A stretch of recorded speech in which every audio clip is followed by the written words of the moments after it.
Vamos a terminar este estudio del sistema renal con la anatomía del resto de estructuras que nos faltan, empezando por la anatomía de los uréteres.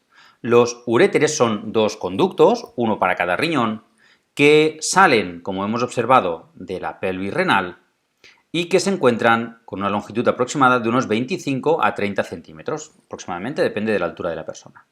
Como os digo, conectan la pelvis renal, en esta porción central, salen a través del hilio renal y terminarán en la vejiga urinaria. Tienen forma ligeramente cónica y a medida que van descendiendo van aumentando su diámetro y están situados a nivel retroperitoneal, por detrás de aquel saco o bolsa que es el peritoneo.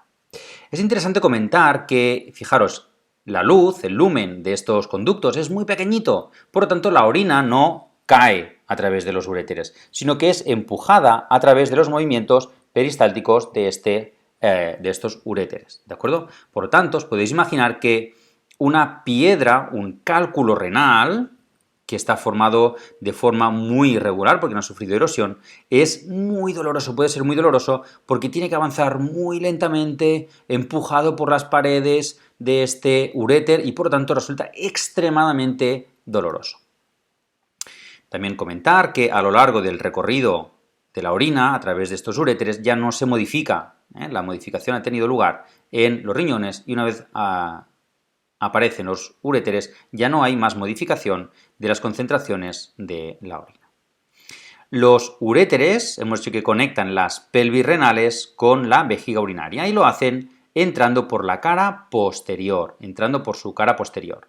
Gracias a ello presentan una válvula funcional que diremos que cuando tenemos el conducto y a medida que se va llenando, esta válvula se va desplazando hasta que finalmente cierra la luz cuando está totalmente llena, ¿de acuerdo? Esta válvula funcional permite que cuando se llena, como digo, se cierra, lo cual evita que haya reflujos, por lo tanto, por muy llena que esté la vejiga en condiciones normales, nunca va a volver a ascender a través de los uréteres, y también para evitar el ascenso de bacterias, puesto que la salida, diríamos, al mundo real se encuentra ya muy cerca, ¿de acuerdo?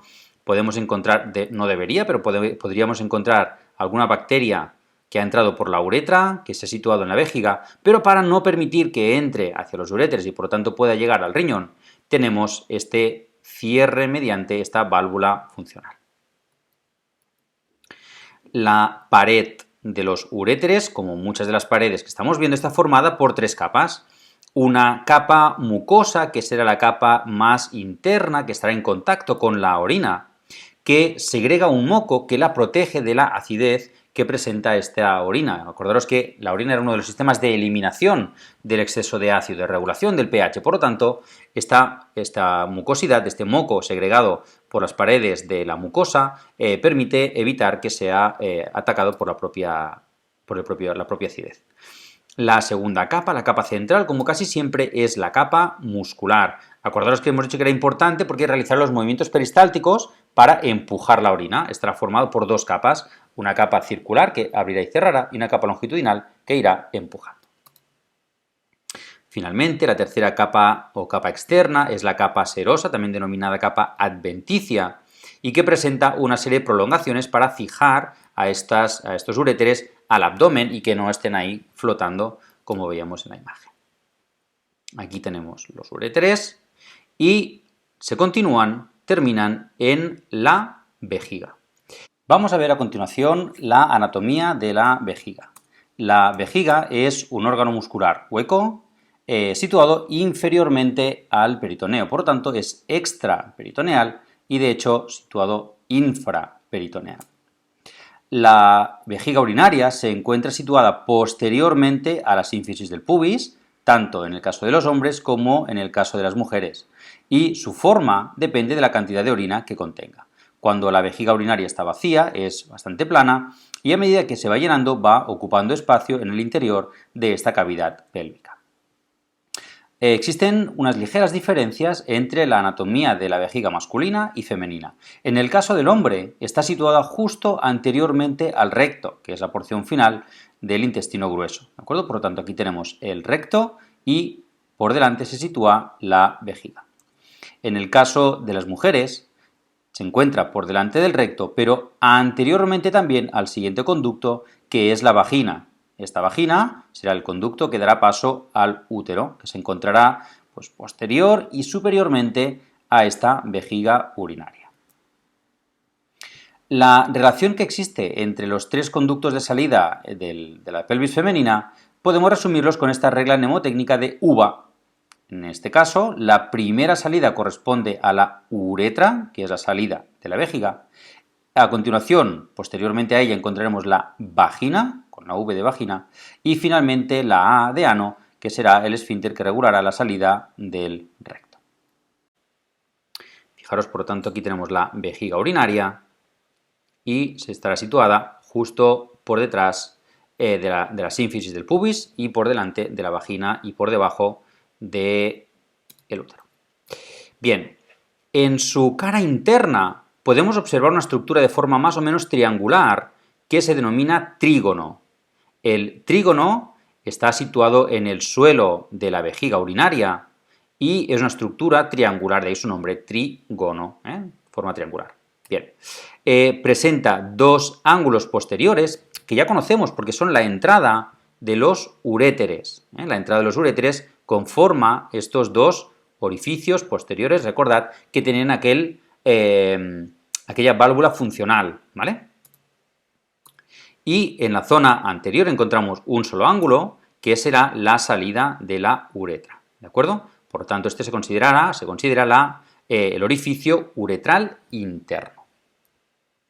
Trígono, dos entradas de los dos uréteres posteriores, una salida de la uretra anterior. Bien, en el caso de la vejiga también encontramos que está formado por tres capas diferentes. Una capa mucosa, interna de nuevo, que está llena de unos pliegues que permiten distenderse y de esta manera aumentar su volumen cuando se va llenando de orina. Tenemos una segunda capa formada por un músculo, que en este caso se denomina músculo detrusor. Será el músculo responsable de presionar esta orina y dar presión a la salida de la orina. El músculo detrusor está formado por tres capas musculares, de forma similar a lo que ocurría con el estómago. Y presenta dos refuerzos. Por un lado, un esfínter uretral interno y un esfínter uretral externo, que estará situado ya a nivel de la uretra. ¿De acuerdo? Que veremos muy pronto. Finalmente, la última capa es la serosa o adventicia, la más externa, la que rodea a todas las demás. Aquí debemos diferenciar dos porciones. En la zona superior ya está formada directamente por el peritoneo, mientras que en el resto de la vejiga encontramos un tejido conectivo denso que rodeará, que envuelve, que protege a esta vejiga. Bien, el último punto de este sistema urinario será la uretra. La uretra servirá como vía de salida. Es un pequeño conducto único, por lo tanto impar, que conectará esta vejiga, a través del trígono, con el exterior del cuerpo, con el mundo real, ¿vale? Presenta, como hemos dicho anteriormente, un doble esfínter, un esfínter uretral interno, que se encuentra cerca de la vejiga, y un esfínter uretral externo que se encuentra a nivel más distal. La uretra termina en un orificio, que es el orificio uretral externo, por el cual saldrán la orina, tanto en el caso de los hombres como en el caso de las mujeres. Sin embargo, la uretra es bastante diferente en ambos casos, entre los dos sexos. En las mujeres es un tubito muy corto, solamente unos 4 centímetros, más o menos 3,8, situado posteriormente directamente a la sínfisis del pubis, pero anterior a la vagina, como hemos comentado antes, ¿de acuerdo? Es una vía exclusivamente del sistema urinario, la uretra femenina. Repito porque no está apuntado, pero la uretra femenina es una vía de paso únicamente del sistema urinario. ¿Por qué lo digo? Porque en los hombres mide aproximadamente 20 centímetros, en función de varios parámetros, y además tiene que atravesar varias estructuras. Atraviesa la próstata o glándula prostática y atraviesa todo el pene. puesto que la uretra masculina será una vía doble, una vía del sistema urinario, pero también la vía del sistema reproductor, el lugar por donde el semen va a salir y con él los espermatozoides para realizar la fecundación. Fijaros, por lo tanto, podemos diferenciar tres porciones en esta uretra masculina. Aquí tenemos, fijaros, la sínfisis del pubis, aquí tenemos el recto, aquí tenemos la vejiga urinaria, hasta aquí tenemos la vejiga urinaria, acordaros, órgano muscular hueco, ¿vale? Y a partir de esta vejiga urinaria se inicia la uretra. Pero claro, primero la uretra debe atravesar la próstata, que es una glándula reproductora, ¿vale? Que conforma parte del semen. Y como hemos dicho, esta vía, la uretra, combina ambas funciones. Por lo tanto, la primera parte de la uretra atraviesa la próstata, formando la uretra prostática. A continuación, forma la uretra membranosa. Y finalmente se sitúa en el cuerpo esponjoso del pene, formando la uretra esponjosa.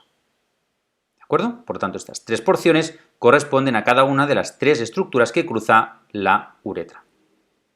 Esta uretra contiene unas glándulas, unas pequeñas glándulas, que son unas glándulas mucosas que favorecen la lubricación durante, fundamentalmente, el acto sexual.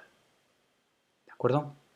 Bien, espero que haya quedado claro. Fijaros, este vuelve a ser el quiz del inicio con las diferentes porciones, cada una de las estructuras macroscópicas que hemos ido viendo y las estructuras vasculares relacionadas con ellas. ¿De acuerdo? Os dejo aquí las respuestas y una breve bibliografía para si queréis ampliar esta información. Espero que os haya quedado claro y hasta la próxima. Muchas gracias.